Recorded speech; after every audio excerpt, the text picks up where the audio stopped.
majlis, seterusnya rakan-rakan panelis yang dimuliakan, yang berbahagia Ustaz Nasharuddin Mat Isa selaku pengerusi Yayasan Nasar, Tuan Haji Abdul Karim Omar daripada Persatuan Pertubuhan Muafakat, seterusnya kawan saya Datuk Zulkifli Nordin, para pensyarah, para guru, tuan-tuan dan puan-puan, para pelajar. Alhamdulillah kita dapat bertemu pada malam ini dalam majlis yang cukup sederhana, tapi kami amat bersyukur dapat hadir pada malam ini untuk sama-sama berkongsi tentang UPR, Universal Periodic Review, semakan berkala sejagat. Saya percaya bahawa yang hadir di dalam auditorium ini adalah yang mengikuti dengan minat ataupun sekurang-kurangnya pernah terbaca tentang sesi semakan berkala sejagat ini, UPR, yang telah pun berlangsung bagi negara Malaysia pada 24 Oktober 2013, baru-baru ini. Dan ada banyak aspek yang boleh kami kongsi pada malam ini. Cuma saya akan memberikan taklimat secara umum isu-isu utama yang telah pun dikemukakan sebagai asas keprihatinan Muslim UPRO. Kemudian Ustaz Nasharuddin akan bercerita tentang strategi NGO Islam dan isu-isu yang berkaitan, dan Tuan Haji Abdul Karim Omar akan berkongsi kepada kita tentang kaitan isu-isu di dalam UPR ini dengan usaha untuk menyemarakkan fahaman liberalisasi, sekularisasi dan juga terorisme. Tuan-tuan dan puan-puan sekalian, kalau kita baca dalam akhbar The Malay Mail pada hari ini, kalau siapa yang sempat baca online, ada satu berita yang ditulis berkenaan dengan taklimat oleh Pro-HAM, Persatuan Promosi Hak Asasi Manusia, semalam. Dan taklimat itu telah diketuai oleh saudara Andrew Hu yang merupakan pengerusi majlis, Jawatan Kuasa Hak Asasi Manusia Majlis Peguam. Semasa pembentangan saya nanti, saya akan sentuh beberapa fakta utama yang menyeleweng di dalam laporan ini yang cukup berat sebelah. Dan sebelum itu saya perlu jelaskan, utamanya Muslim UPRO ini bukanlah anti hak asasi manusia. Ya, kami tidak menentang UPR sebagai satu proses semakan hak asasi manusia terhadap negara-negara anggota PBB. Tidak. Kami komited untuk melihat Malaysia sebagai sebuah negara Islam, sebagai sebuah negara yang berdaulat, menyertai proses semakan itu dengan peringatan bahawa segala tuntutan yang dikemukakan di mana-mana peringkat sekalipun haruslah berdasarkan kerangka Perlembagaan Persekutuan, kedudukan Islam sebagai agama negara dan juga nilai sejarah budaya negara. Itu jelas. Sebab itu kalau tuan-tuan dan puan-puan perhatikan dalam memorandum yang kita hantar kepada kerajaan, yang kita hantar kepada Duta OIC ke Geneva, dan juga yang kita hantar tulisan-tulisan, artikel-artikel yang ditulis oleh saya dan rakan-rakan, kebanyakannya kita jelaskan bahawa kami tidak menolak mana-mana tuntutan yang ada asas keabsahan, yang ada legitimate basis, itu persilakan. Hak untuk mendapat pendidikan, hak untuk mendapat akses kepada pembangunan, hak untuk mendapat akses kepada infrastruktur mengenai situasi hak asasi manusia. Yang kedua, laporan daripada Suhakam sebagai badan hak asasi manusia kebangsaan. Yang ketiga adalah laporan NGO. Ini disubmit ataupun dihantar kepada PBB sebelum proses UPR itu bermula. Dan yang menjadi isu ialah 6 tuntutan utama di dalam laporan Komanggo bertarikh 11 Mac 2013. Dan tuntutan-tuntutan itu keprihatinan kami tidak pernah dijawab hatta sehingga ke hari ini apabila Andrew Hu mengatakan bahawa kami ini adalah fringe voices, kami ini adalah suara-suara pinggiran NGO Islam, padahal mereka tahu bahawa yang duduk di dalam Muslim UPRO ini adalah pertubuhan-pertubuhan utama NGO Islam, Persatuan Peguam-Peguam Muslim Malaysia, Angkatan Belia Islam Malaysia ABIM, kemudian kita ada pertubuhan muafakat, kita ada ISMA, dan kita ada pembina, kita ada pelbagai lagi NGO yang bersama kami yang sepakat bahawa keenam-enam tuntutan tersebut adalah tuntutan yang tidak munasabah, tidak yang menentang kedaulatan negara, yang mencabar kedaulatan Islam. Itu sahaja. Kami tidak menentang tuntutan lain yang ada asas keabsahan ataupun legitimate. Tuan-tuan dan puan-puan, premis awal kita, saya akan jawab. Saya baca kenyataan Andrew Hu dalam laporan Malay Mail online ini ada kaitan dengan premis awal. Sebelum kita memahami hak asasi manusia ini, kenapa kami berjuang dalam Muslim UPRO ini. Andrew Hu berkata, these are not Western European centric recommendations. For anyone to attempt to say this is a Western agenda, sorry, you are barking up the wrong tree, said Hu. Andrew mengatakan bahawa kita berhujah bahawa hak asasi manusia ini adalah agenda barat. Saya perlu membetulkan, tuan-tuan dan puan-puan, sebelum kita nak memahami hak asasi manusia, kita harus lihat pada sejarah hak asasi manusia ini. Saya percaya bahawa ramai di antara kita yang telah baca asas dalam hak asasi manusia peringkat sejagat ni, human rights ni ataupun HAM, adalah HAM ini bukanlah satu ideologi yang sempurna. Dia bukan satu ideologi yang menjadi guiding principles kepada kehidupan manusia. Apatah lagi kalau kita katakan sebagai seorang Muslim, kita tengok pada perspektif agama kita, hak asasi manusia itu adalah bersifat theosentrik. Dia menumpu kepada tugas tanggungjawab kita sebagai manusia kepada Tuhan sebelum kita boleh menuntut hak-hak sebagai manusia. Jadi hak asasi manusia ini adalah ciptaan barat. Latar belakangnya mempunyai sejarah, gerakan hak asasi manusia ini mempunyai sejarah yang sangat kontroversi, yang penuh kontroversi. Dia kuat berakar pada liberalisme sekular yang berfahaman bahawa usaha dan mempromosi hak-hak warga dan mengasingkan agama dari ruang lingkup masyarakat. Maksudnya human rights, kalau kita bercakap tentang human rights ni, dia akan mengasingkan agama daripada public sphere, daripada ruang awam. Agama bagi pahaman hak asasi manusia ini adalah perkara yang hanya untuk perkara yang bersifat ibadat individu sahaja. Di dalam ruang awam, pentadbiran negara, dalam menentukan hak-hak sivil dan awam, itu Islam tidak boleh ataupun agama tidak boleh dilibatkan.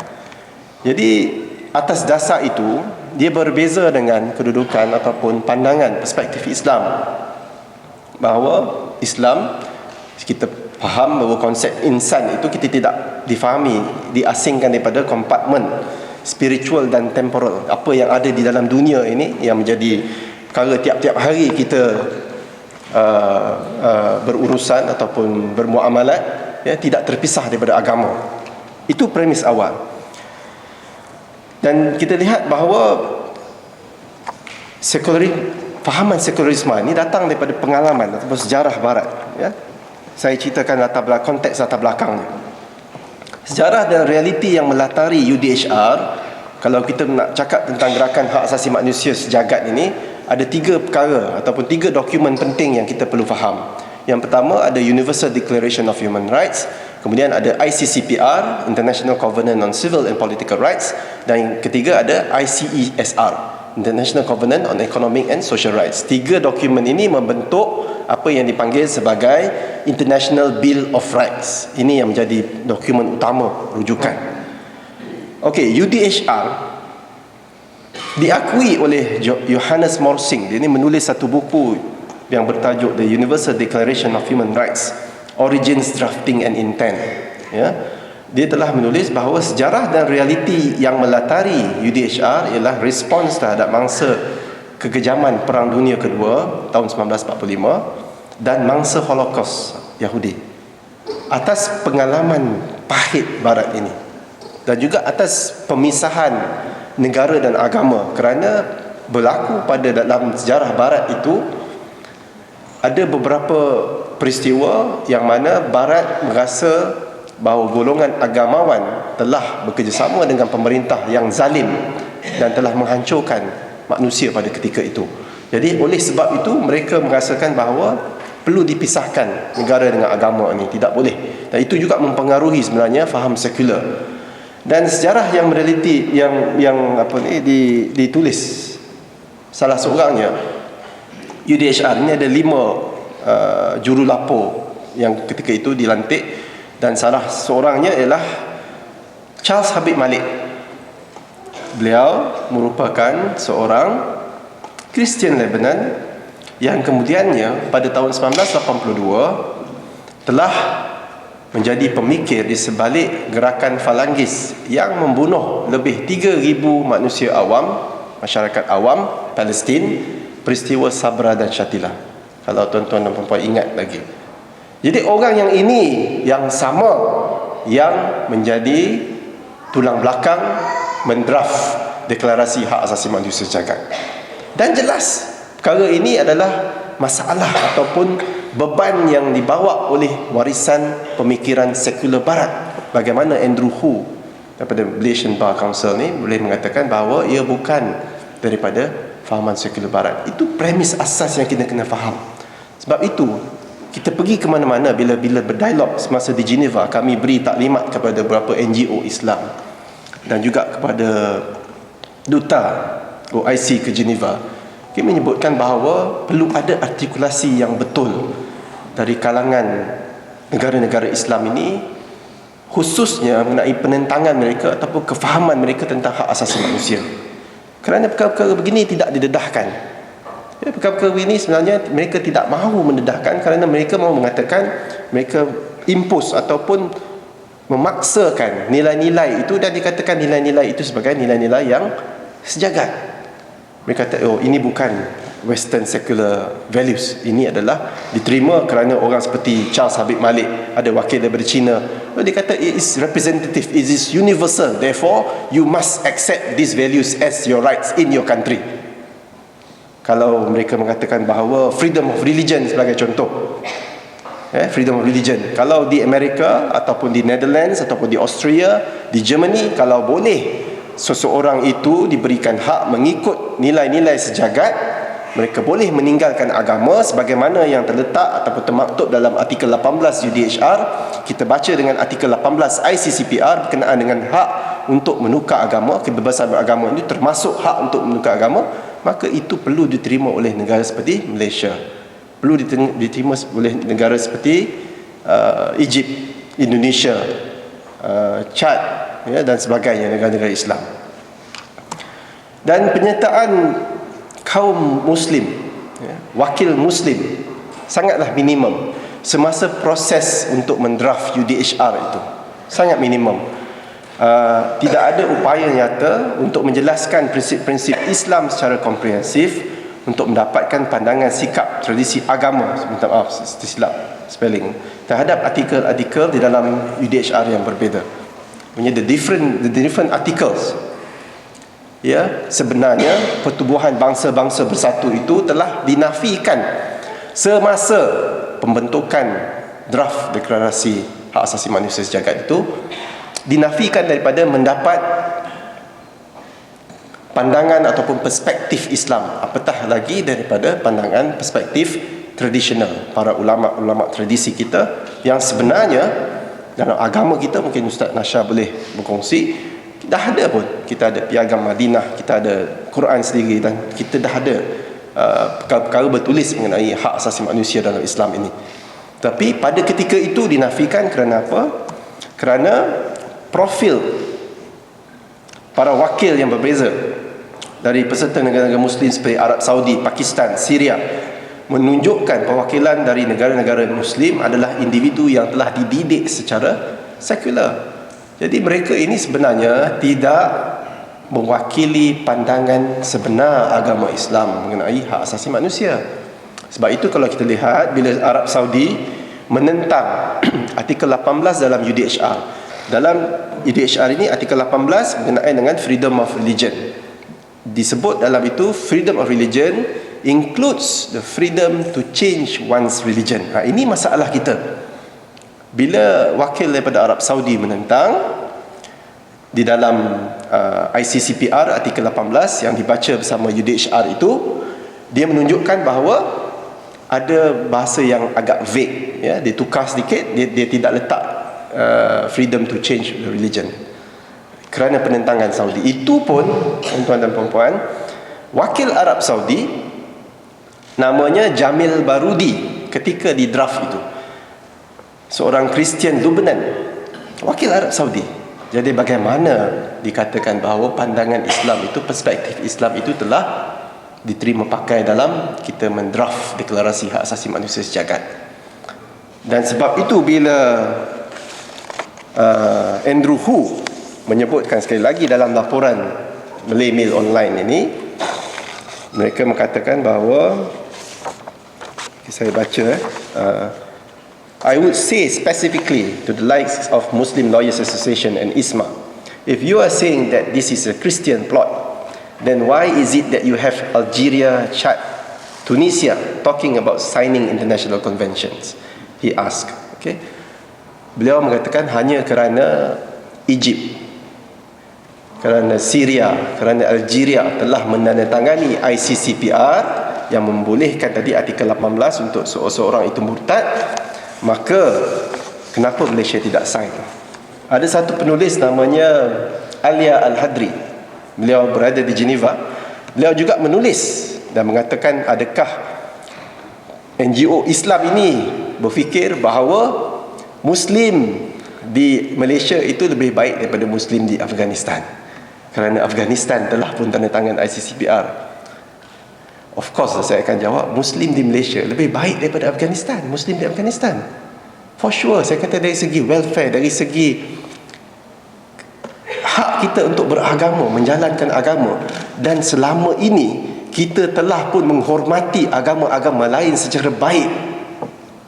Kita compare lah, kita cuba bandingkan keamanan yang kita nikmati di sini dengan keadaan di Afghanistan. Hanya kerana Afghanistan dah tanda tangan, dan ada seorang bekas Timbalan Menteri, dia buat forum semasa kita di Geneva tahun baru-baru ini pada 22 Oktober. Saya ingat, saya baca, saya tengok YouTube itu.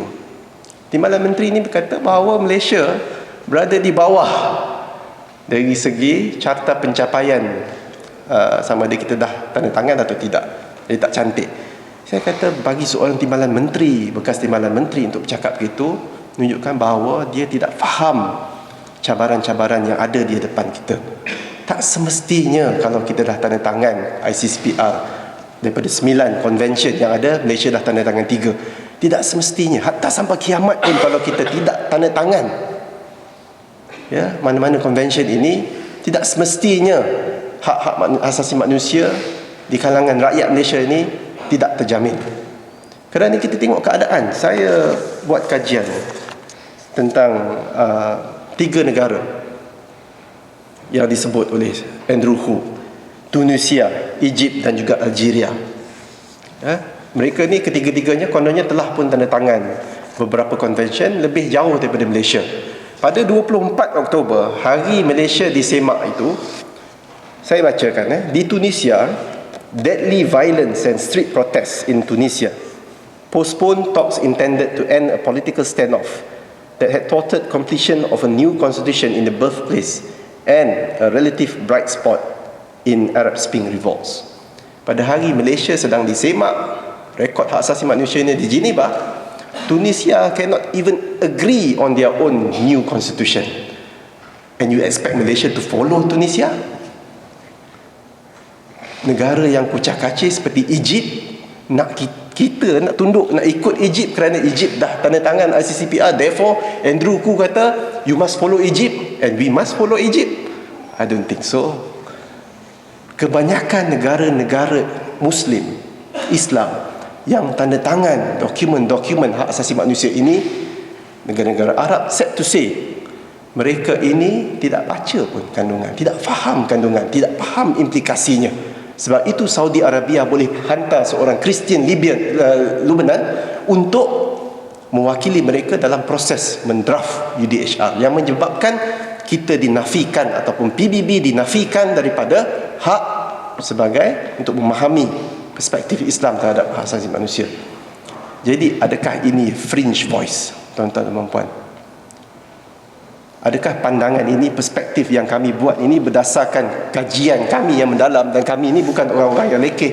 Kami ini adalah juga peguam-peguam yang terlibat dalam kes-kes landmark. Saya sendiri terlibat, Datuk Zulkifli sendiri terlibat tahun 2006 kes Azlina Jalani. Saya sendiri terlibat dalam kes baru-baru ini Kalimah Allah. Kami juga berhujah membuat penyelidikan tentang undang-undang sivil dan syariah. Janganlah panggil kami ini fringe voice. Ya, kawan-kawannya kalau hendak berlawan tu, lawanlah menjawab 6 perkara yang telah kami tuntut. Ya, janganlah perlekehkan kami. Dan Pro-HAM pada saya fikir sebelum semakan itu dibuat, ya, mereka telah mengadakan satu forum sebelum UPR dibuat pada 24 bulan. Dan mereka mengatakan salah satu cadangan yang boleh baca dalam blog Pro-HAM, salah satu cadangannya kena diperbanyakkan bahan-bahan dalam bahasa Melayu. Kerana nampaknya disebut akhbar utusan Malaysia itu memanipulasi isu UPR ini dengan mengenengahkan isu-isu seperti murtad, LGBT dan sebagainya. Mereka ingat kita orang Melayu ni, ya, tak faham bahasa Inggeris, jadi perlu diadakan penerangan. Kami baca, kami bukan buat tuduhan melulu. Pada 2009, laporan Komando yang pertama dikeluarkan, mereka sebut di dalam laporan itu bahawa Malaysia adalah sebuah negara sekular, dan mereka telah merujuk kepada kes Cik Omar Cik Soh yang diputuskan oleh Ketua Hakim Negara pada ketika itu, Tun Saleh Abbas. Padahal selepas itu tahun 2006 kita ada 2 kes lagi, kes Azlina Jalani dan juga kes Mio Atikur Rahman, yang meluaskan tafsiran kedudukan Islam dalam perlembagaan persekutuan. Dan dalam kes Cik Omar Cik Soh itu pula tidak dinyatakan mana-mana bahawa, dalam mana-mana bahagian dalam penghakiman, bahawa Malaysia itu adalah sebuah negara sekular. Tapi yang dinyatakan oleh Tun Saleh Abbas bahawa undang-undang yang digunakan pada ketika itu adalah undang-undang sekular. Tetapi dengan adanya kes Azlina Jailani ini dan kes Mio Atikur Rahman, dan yang terbaru kes Kalimah Allah, Majlis titular Roman Katolik lawan Majlis Agama Islam Wilayah, lawan Peguam Negara, Menteri Dalam Negeri, maka sebenarnya Cik Omar Cik Soh is no longer a good law. Ya, tidak lagi terpakai, tidak boleh dirujuk. Dan mereka telah pun menyalahgunakan kes itu untuk menyatakan bahawa Malaysia adalah sebuah negara sekular. Seterusnya, tuan-tuan dan puan-puan, sedikit mengenai mekanisme UPR. Setiap 4 tahun, UPR ini bermula selepas Sesat Agung Pertubuhan Bangsa-Bangsa Bersatu pada ketika itu, 2005-2006, Kofi Annan melakukan reformasi terhadap PBB. Jadi daripada Majlis Hak Asasi Manusia ini telah diadakan satu mekanisme untuk menyemak rekod hak asasi manusia sesebuah negara. Ada 193 negara yang terlibat. Proses yang pertama bermula, tak silap saya, 2008. Malaysia menjalani UPR yang pertama pada tahun 2009, bulan Februari. Pada ketika itu ada 100 lebih syur-syur yang telah dikemukakan. Malaysia telah menerima, saya fikir 62, kalau tak silap saya 62.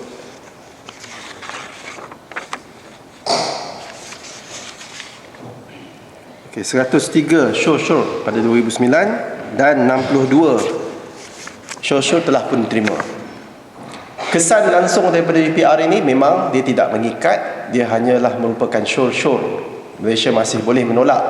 Tetapi yang lebih bahaya ialah fahaman liberalisme, fahaman hak asasi manusia yang cuba diketengahkan melalui proses ini, Juga tuntutan-tuntutan yang tidak munasabah. Kita tengok kesan langsung sebagai contoh, ISA, kita mungkin bersetuju, mungkin tidak bersetuju, tetapi kesan langsung ialah ISA telah pun dihapuskan, Emergency Ordinance telah pun dihapuskan, dan kedua-dua tuntutan tersebut ada sebenarnya dalam proses tahun 2009, laporan Komanggo.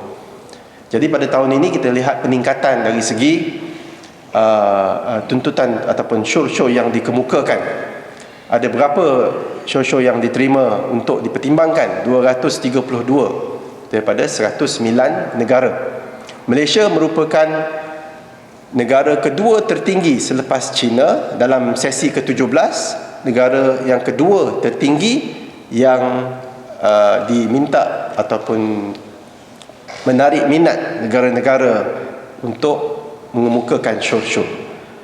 Dan proses ini berlaku setiap 4 tahun sekali. Dalam masa 4 tahun itu, apabila habis proses semakan, Malaysia ada sehingga bulan Mac 2014 untuk melakukan final adoption ataupun penerimaan penuh terhadap show. Sama ada Malaysia hendak terima atau tidak kepada 232 show itu. Malaysia boleh tolak, boleh terima, boleh pertimbangkan. Kita nak tunjuk pembezaan.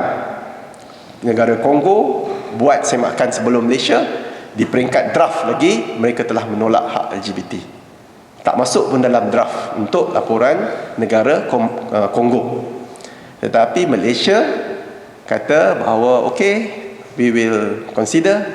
Ada sekurang-kurangnya 7 negara yang mahu Malaysia memadamkan, menghapuskan undang-undang berkaitan liwat.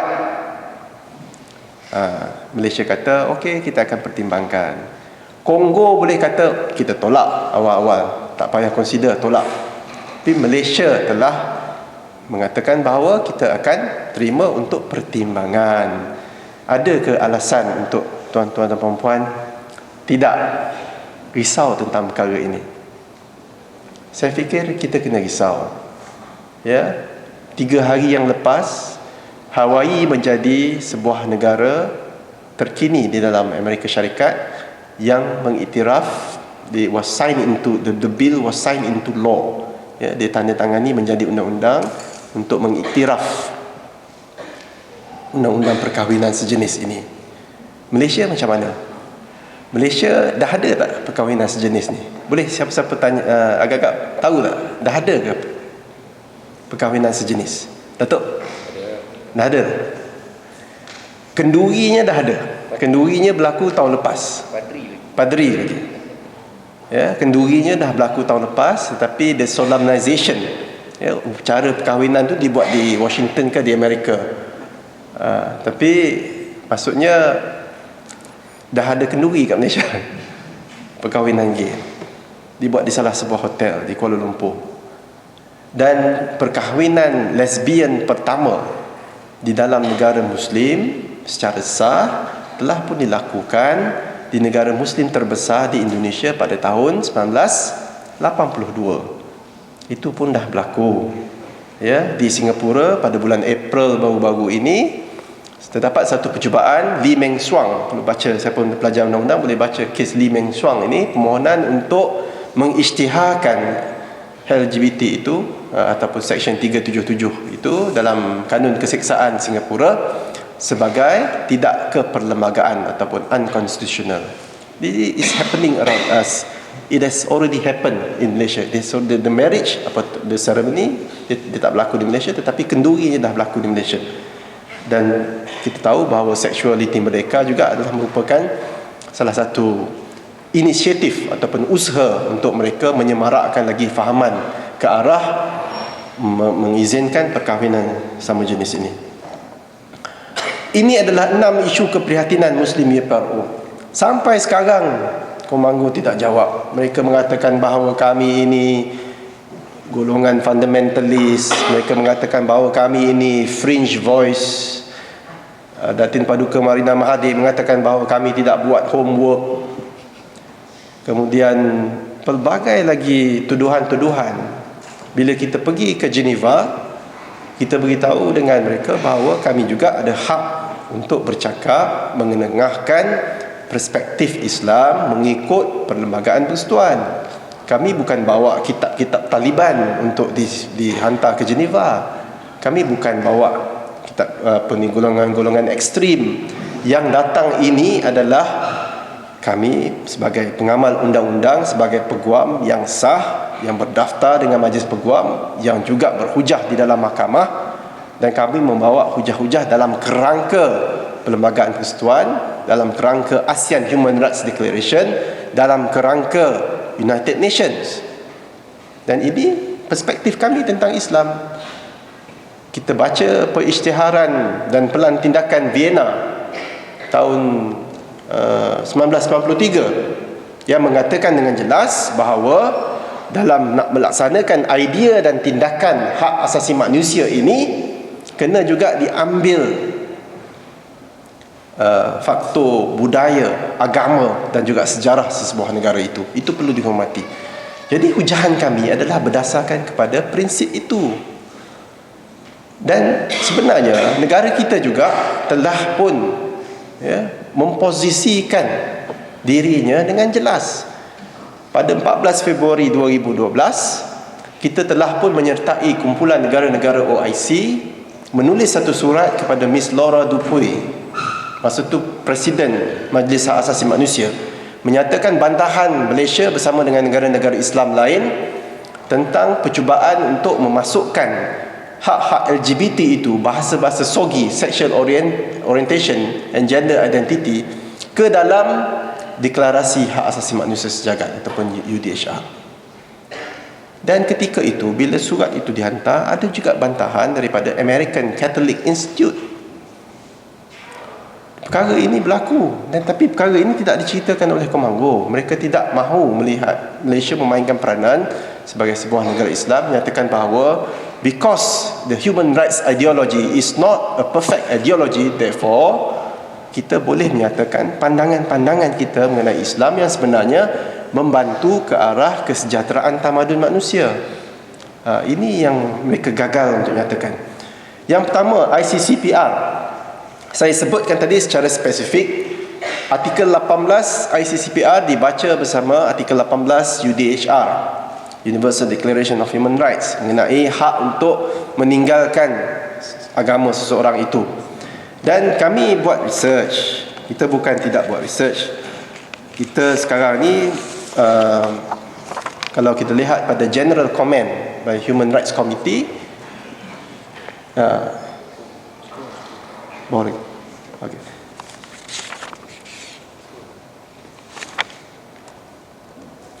Okay, sorry.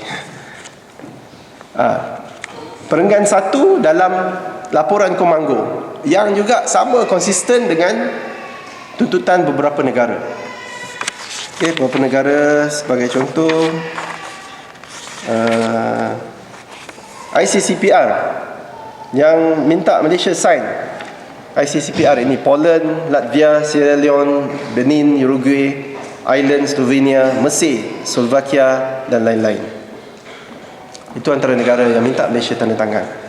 It is the comment by the by the Human Rights Committee. The committee observes that the freedom to have or to adopt a religion or belief necessarily entails the freedom to choose a religion or belief, including the right to replace one's current religion or belief with another, or to adopt atheistic views, as well as the right to retain one's religion or belief. Ini yang menjadi masalah kami. Kami menyebut kepada kerajaan Malaysia, kalau nak tanda tangan, make sure that you have well articulated this issue. Malaysia perlu nyatakan pandangan. Dan ini adalah konsisten dalam Perlembagaan Persekutuan perkara 3/1 mengenai kedudukan Islam sebagai agama persekutuan, dan juga jadual keempat perkara 37 di dalam Perlembagaan Persekutuan mengenai dengan sumpah mengangkat jawatan yang di Pertuan Agong, yang menggunakan sumpah syar'i wallahi wa billahi wa tallahi, yang mengatakan bahawa agung pada setiap masa sebagai ketua agama negara perlu memelihara agama Islam itu. Pelihara agama Islam itu, memanglah Allah menjaga agama Islam itu, tapi kita menjaga kedudukan akidah masyarakat Muslim secara umumnya. Itu tugas kita. Jangan sebutlah kami ni siege mentality ke apa. Kami menggunakan hujahan di dalam Perlembagaan Persekutuan. Ujahan perkara 37.4 ni, jadual keempat ini telah pun sebenarnya dipersetujui sebagai salah satu ciri ataupun elemen yang penting yang membentuk perlembagaan, membentuk Persekutuan Tanah Melayu. Takkan ini pun nak mereka persoalkan. Dan ini sebenarnya baru-baru ini Raja Nazrin Shah telah pun menyentuh perkara ini dalam titah tuanku. Ada 8 perkara yang tuanku sebut, ya, Raja Nazrin Shah pada 10 November baru-baru ini di Hotel Istana.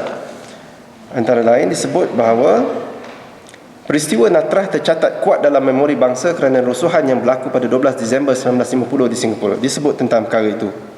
Dan umat Islam bertanya bagaimanakah saya baca. Cerita sebenar di sebalik rusuhan adalah kemarahan orang Melayu terhadap akhbar Straits Times ketika itu secara provokatif berulang kali menyiarkan gambar Natrah melutut di hadapan patung Virgin Mary. Umat Islam bertanya, bagaimanakah perasaan penganut Kristian jika melihat seorang kanak-kanak Kristian dipakaikan telekung dan dipaksa bersolat? Maknanya menghormati agama. Disebut bahawa kedudukan Islam, agama persekutuan, tetapi agama-agama lain boleh diamalkan dengan aman dan damai di mana-mana bahagian persekutuan. Ini yang menjadi salah satu jis dalam keputusan kalimah Allah itu. Kalau kita hendak menjalankan kewajipan beragama bagi orang Kristian, Hindu, Buddha dan sebagainya, mestilah dijalankan secara aman dan harmoni. Kalau mereka mula menuntut, sebagai contoh, penggunaan kalimah Allah di dalam Bible itu menentang istilah aman dan harmoni. Dan perkara ini juga dibawa dan murtad. Kalau katakan anak-anak kita, nanti mungkin saudara Karim boleh cerita bagaimana usaha pemurtadan ini sebenarnya berlaku. Dan semalam saya bagi pada kawan-kawan laporan kertas putih di dalam parlimen, bagaimana sebenarnya kegiatan ini daripada 1998 lagi memang berlaku di Petaling Jaya. Ada gereja-gereja tertentu yang mereka contextualization kan, Haji Karim akan ceritakan, mereka nak menarik orang Melayu supaya murtad itu, dia pakai baju Melayu, Bible itu dipakai rehal untuk mengelirukan orang Melayu. Sampai tahap itu sekali usaha itu berlaku, dan itu dilaporkan dalam kertas putih Parlimen tahun 1988. Perkara-perkara macam ni kami buat kajian dengan mendalam. Kita bukan fringe voice, ya, kita bukan golongan fundamentalist, tak. Kami buat kajian, kami rujuk kepada pakar-pakar, kami rujuk pada kertas-kertas parlimen, pada kes-kes mahkamah. Kemudian implikasi ICCPR sebagaimana yang dituntut oleh Komanggo ialah bakal mengizinkan pemurtadan berlaku secara berleluasa. Seterusnya, perenggan 6.8 dalam laporan Komanggo ialah untuk menuntut kita menandatangani ICERD, International Covenant on the Elimination of All Forms of Racial Discrimination. Betul, Islam itu tidak mengajar kita untuk memusuhi mana-mana kaum, tetapi yang menjadi masalah ialah tafsiran perkauman itu. Kalau ada tindakan-tindakan domestik sebagai contoh, kita perlu juga kita akui bahawa kekuasaan ataupun pegangan ekonomi orang Melayu mungkin tidak sampai tahap yang dikendaki disebabkan. Okey, saya boleh terima kalau ada argument ataupun hujahan yang mengatakan bahawa mungkin berlaku ketirisan, berlaku penyelewengan sebagai contoh. Okay, itu kita setuju. Tetapi tidak boleh dilabelkan usaha untuk memajukan agenda ekonomi Bumiputera orang Melayu itu sebagai usaha perkauman. Ini yang menjadi masalah sekarang. Tidak sepatutnya diberikan label negatif dan bersifat stereotip, khususnya oleh media yang berniat jahat terhadap sesebuah negara. Perenggan 6.11 dan 6.12 hak sogi, ini pun saya dah cerita tadi. Untuk mengizinkan perkahwinan sesama jenis ini berlaku, perlu dipadamkan dulu, perlu dihapuskan dahulu kesalahan liwat itu sebagai satu jenayah. Dalam enactment syariah juga, kesalahan yang berkaitan dengan perkara ini, liwat dan sebagainya, perlu juga dihapuskan. Itu sebagai langkah pertama ke arah menjadikan perkahwinan sejenis itu sebagai halal ataupun mengikut undang-undang di Malaysia. Dan ini tak kurang daripada 7 negara yang menuntut, yang menggunakan bahasa yang sama yang digunakan oleh Komanggo untuk mendesak Malaysia supaya memadamkan Section 377A ini. Dia menggunakan istilah-istilah seperti diskriminasi terhadap golongan minoriti LGBT. Tuan-tuan dan puan-puan, kalau bercakap tentang kita nak bercakap tentang LGBT ini, saya ada satu laporan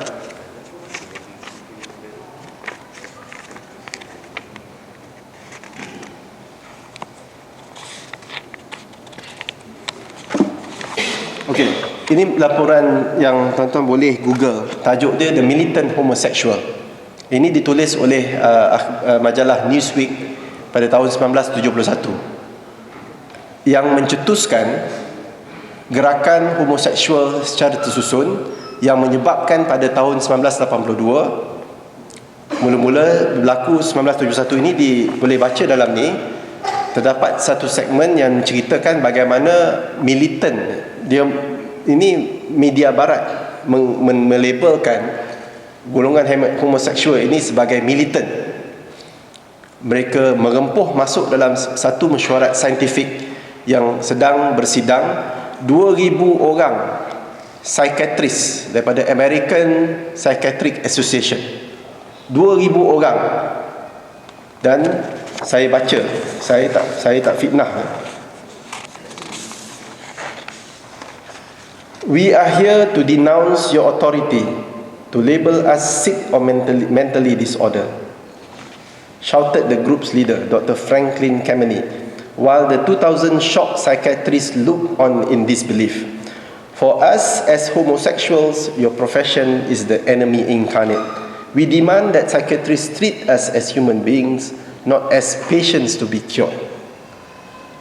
Mereka telah menekan, mendesak para psikiatris daripada American Psychiatric Association ini untuk mengeluarkan takrif LGBT ataupun homoseksual ini daripada penyakit mental. Kalau tuan-tuan dan puan-puan sempat kaji, tengok dia punya susu galo, ya. Selepas itu tahun 1982 WHO, Pertubuhan Kesihatan Antarabangsa, telah mengeluarkan homoseksual ini daripada takrif sakit mental.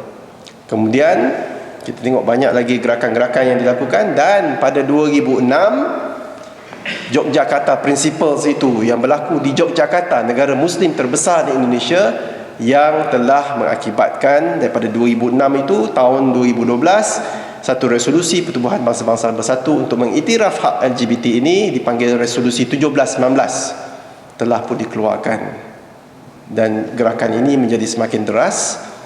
14 negara di dunia ini telah pun mengiktiraf hak untuk berkahwin sesama jenis. Jadi kita tengok perkembangan itu yang berlaku.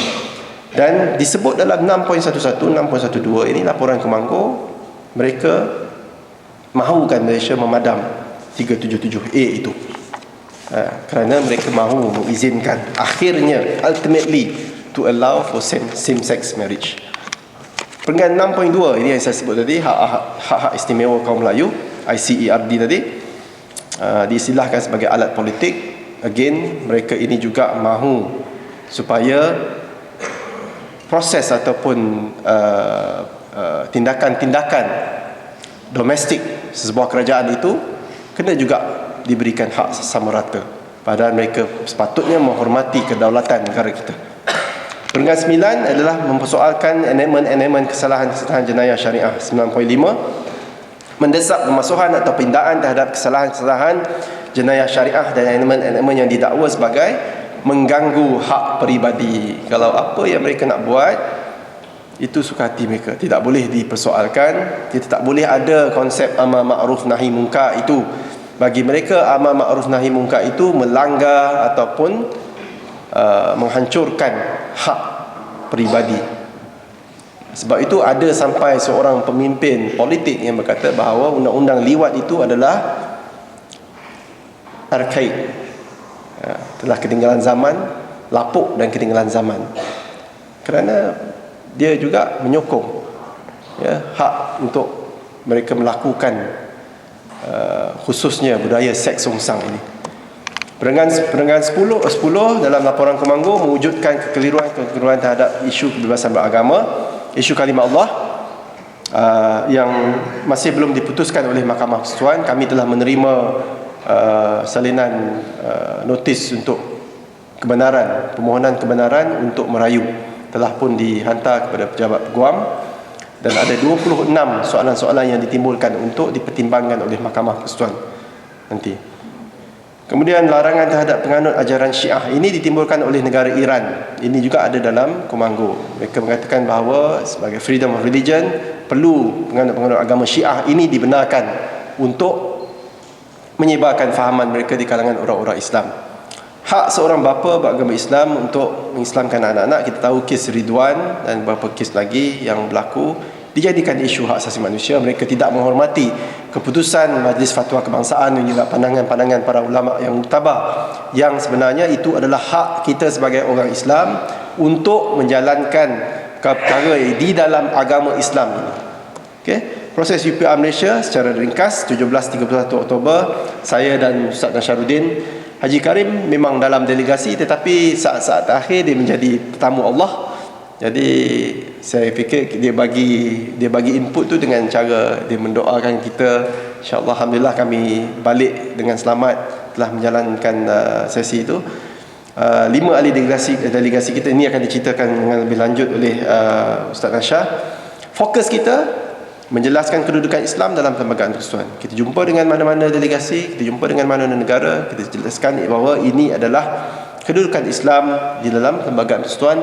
Berbeza dengan negara-negara lain yang mungkin tanda tangan. Turki sebagai contoh, Maldives sebagai contoh, mungkin mereka nak panggil diri mereka sebagai negara Islam. Indonesia pun tak boleh panggil diri ini sebagai negara Islam. Dia tidak ada dalam perlembagaan Indonesia, pasal Indonesia menerima pakai doktrin Pancasila. Semua agama itulah sama. Dia ada Kementerian Agama, dia lebih maju daripada kita. Tapi dalam Kementerian Agama Indonesia itu, dia ada Jabatan Islam, Jabatan Kristian, Jabatan Hindu. Tidak ada satu agama negara. Tapi Malaysia ada kedudukan Islam sebagai agama persekutuan, sebagai agama negara. Bahawa seolah-olah kita ini, Malaysia sebagai seorang manusia Muslim, kita bersyahadah dengan artikel 31 itu. Tinggal lagi kita nak memperbaiki pencapaian Islam kita, nak melaksanakan syariah dengan sepenuhnya, termasuk hudud, ya, nak melaksanakan sistem ekonomi Islam dan sebagainya. Itu adalah tugas kita bersama-sama. Dan juga kita memastikan perwakilan kerajaan bertegas menolak tuntutan mana-mana NGO hak asasi manusia. Pendirian kita mengiktiraf, saya sebutkan di awal tadi, bahawa kita mengiktiraf proses UPR sebagai salah satu mekanisme, bukan technical, it's a non-technical mechanism. Berbeza dengan kalau ada beberapa convention yang bersifat teknikal, memerlukan kepakaran. Dan kita mahu Malaysia meneruskan komitmen, dan kita tidak menentang mana-mana saranan atau tuntutan yang mempunyai legitimate basis, ya, termasuk yang dikemukakan oleh NGO hak asasi manusia. Ini yang telah berlaku 31 Oktober 2013. Datuk Mazlan Muhammad, perwakilan tetap Malaysia ke Geneva, mengulangi komitmen Malaysia terhadap proses UPR, komitmen Malaysia untuk meneliti semua 2-3 show. Tak ada yang ditolak. Di peringkat draft tu, LGBT, kalau compare, kita bandingkan dengan Kongo menolak terus LGBT, tapi Malaysia menerima untuk mempertimbangkan, termasuk show-show terhadap mengiktiraf LGBT ini. Dan bulan Mac 2014 nanti, proses UPR seterusnya akan berlaku pada bulan Mac. Malaysia akan menyatakan sama ada diterima atau tolak. Dan saranan-saranan, saya dah cerita tadi, kebanyakan dia adalah selari dengan tuntutan dalam Peraturan Komanggo yang membentuk sebagai dari asas sebakan UPR pada kali ini. Dan kita telah membangkitkan tindakan Komanggo mencabar kedudukan Islam di Malaysia. Very specific. Our concerns are very specific. Tidak ada timbul kita ni menentang tuntutan-tuntutan lain yang legitimate.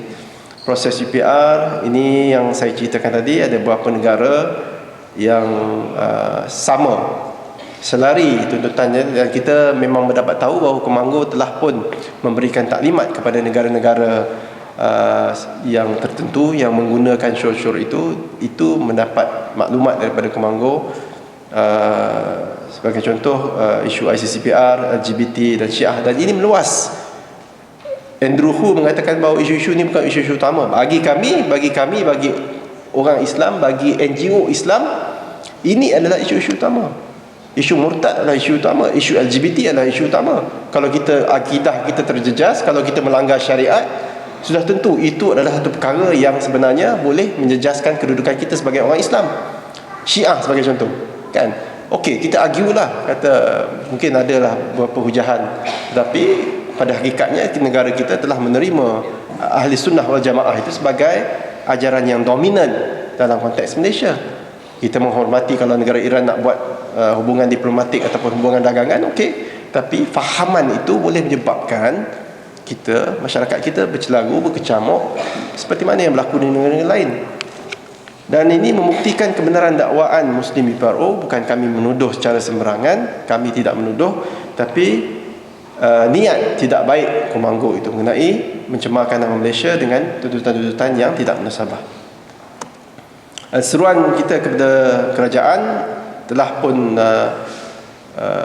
kita nyatakan, dan kita berterima kasih kepada kerajaan kerana menegaskan tentang Sunni ini. Hopefully kita akan tolak teruslah, khususnya mengenai diskriminasi agama. Dan impak kenyataan kita tengok ada Islamofobia, double standard di kalangan NGO hak asasi manusia barat.